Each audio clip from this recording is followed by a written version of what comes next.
กูเล่ากากำนันนนในเนี่ยเพราะว่าเรียงรายหิมหอมเจ้าเก่าเพราะว่าคุณเมืองเรียงรายกว่าในสัมปันดีเรียงรายมาเพราะว่ารายการแปดเพราะว่ารายแปดหิมหอมมันเจ้าเก่าอยู่สัมปันดีเรียงรายมาในทางกันเจ้าไหนดีเดียมันอำใจเจ้าหนาในเขาว่าเมื่อหนึ่งกวนเจือนทางว่า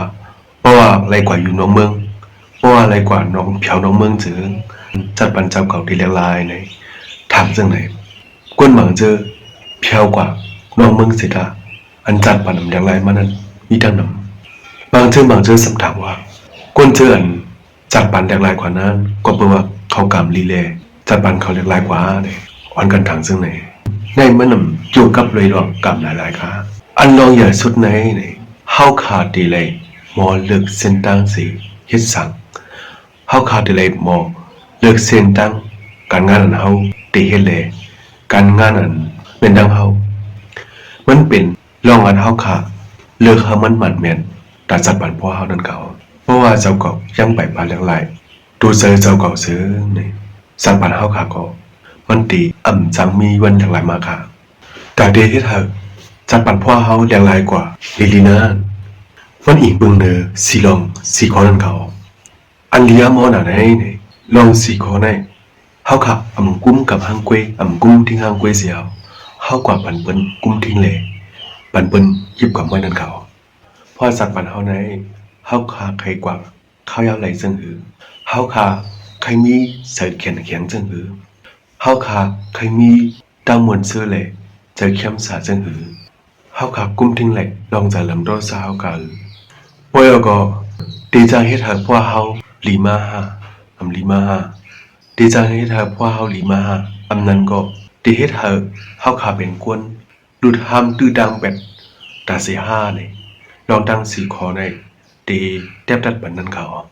ความหมายนึงในซ้ำเป็นอีสานนี่หมายหนึ่งในเป็นป้ายวนเฮานั่นเขาหมายสองในซ้ำเป็นลองกังเจอคุยหันในเสือเฮานั่นเขาข้อหมายสามในซ้ำเป็นลองลาดลองจ่าเฮานั่นเขาข้อหมายสี่ในซ้ำในเป็นลองเฮ็ดสั่งเฮานั่นเขาเพราะว่าเฮาขากุ้มทิ้งไหลเฮาขายิบกำไรสิลองได้จื้อในจัดปันเฮาขาก็มันดีมันจังไว้หันลองหลากหลายมาเดียวค่ะลองทั้งสี่ข้อในเนี่ยเป็นลองอันเฮาขากุ้มกำไรนั่นเขาคุยน่ะอันดีข้อคมน่ะอันดีอามอน่ะไหนกุ้นกำนำในอันเฮาขากุ้มกำไรในซ้ำอำกุ้มกำสีกุ้นกำนำใกล้กว่าใครกุ้มกำอันเฮาขาอำกุ้มกำไรนั่นเขาอันเฮาขาอำกุ้มกำไรนั้นเป็นอีสังอาบ่ว่าไหนเนี่ยเป็นเจอเปิ้นนั่นเขาเจอเปิ้นได้เฮาขาอำสั่งกุ้มกำไรค่ะเปิ้นนังเฮาขาความมุ่งมองว่าอย่าให้เปิ้นรัดล้อมเลี้ยวเฮาขามุ่งมองว่าแค่เปิ้นรัดล้อมเลี้ยวละลายลองซึ่งไหนเฮาขากุ้มกำไรค่ะใส่เปิ้นนั้นเปิ้นใครหันเดือเฮาซึ่งก็เปิ้นได้หันกวยนั่นเขาเฮาขาอำสั่งกุ้มกำไรค่ะเปิ้นก็ลองอย่าสิวดูผลตกแดดไม่เลยกัดนั่นเขาอย่าสิวดูไหนนี่พายความกุ้มกำไรค่ะเพราะว่าวิก็เขาพี่น้องเขากัดไงก็เขาก็ตีกัดเพราะเล็ดไม่มาเนี่ยเปิ้นไม่ก็เฮาตีไม่นั่นเขาได้เพิ่มกุ้มกำไรค่ะเพราะว่าเฮาขากับกุ้มกำลงจะได้ซื้อเนี่ยข้าวยำก็ตีหมดแห้งเฮาก็ตีเสียงเลยมันก็ดีเฮ็ดให้ซุ่มเป็ดข้าวยำหลายๆกว่านั่นเขาเพราะว่าเฮาขาปักเจอแล้วลายเป็ดดังบนเฮาลองเจอขันซ่าเฮาลองได้เจอเฮาอันนำลีเจอในแลลองตั้งหลัดตั้งจ่าเฮาลองหลัดลองจ่าเฮาแลลองเฮ็ดสั่งเฮาซื้อเนี่ยสัตว์ปันเฮาขาดีเลี้ยงหลายมาติดๆนั่นเขาเพราะว่าเฮาขาปักเจอเป็ดเฮาขาปักเจอสีเลี้ยงหลายเป็ดตั้งบนเฮาลองเจออันนำดีลองเจออันเฮาขาเป็นอยู่มีอยู่จะไหนลองเจอลำโทรศัพท์อันมีในเจอเฮาลองเจอขี้เจอเงาจะไหนนี่ลองเลี้ยงหลายนั่นก็สังเกตเป็นมาในพอสัตว์ปันเฮาติดๆนั่นเฮาขาอันไหนเจอทีโอรีเจอลองลัดเอาหลายๆค่ะมันเป็นลองดูทุกติดๆนั่นเขาเพราะว่า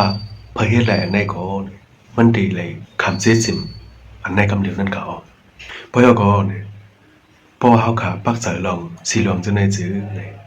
เฮาขาที่มุมมอหลายๆเสียวเนี่ยเฮาขาที่เลยคัดเจอมันเป็นมาติดๆเลยดีเฮ็ดให้แนะนำในตัวเลยนั่นเขาแต่ดีเฮ็ดไรลองอันไหนเนี่ยเฮาขาอำรู้ย้อนข้องที่ไปเลยเฮาขาอำรู้ลองไรจากที่เปิ้นอำรู้ตั้งย้อนข้องที่เปิ้นสิเฮาขาเฮ็ดไรหางคุยกำเดียวเงินก่อมเสียง ตีเฮ็ดข้าวยำแล้วเนี่ยก็พาก็มั่งมันไว้เราอยากสุดในเฮาขาลูกมีเจอใครเฮ็ดแลเฮาขาลูกเปลี่ยนเฮ็ดคัดเจอเฮ็ดกว่าตีแลคัดเจอเรียกหลายกว่าตีนั่นเขาเพราะว่าเฮาขาปักเจอลงทาง10คนในสิเฮ็ดสร้างแลเรียกหลายกว่าเจอในสัปปานเฮาขาก็เดดื้อหรือมา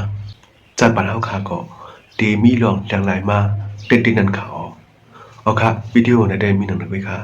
ยุมยามมาวิดีโอในได้มีพอนิดาไว้ก็พี่น้องก็อยู่ค่ะ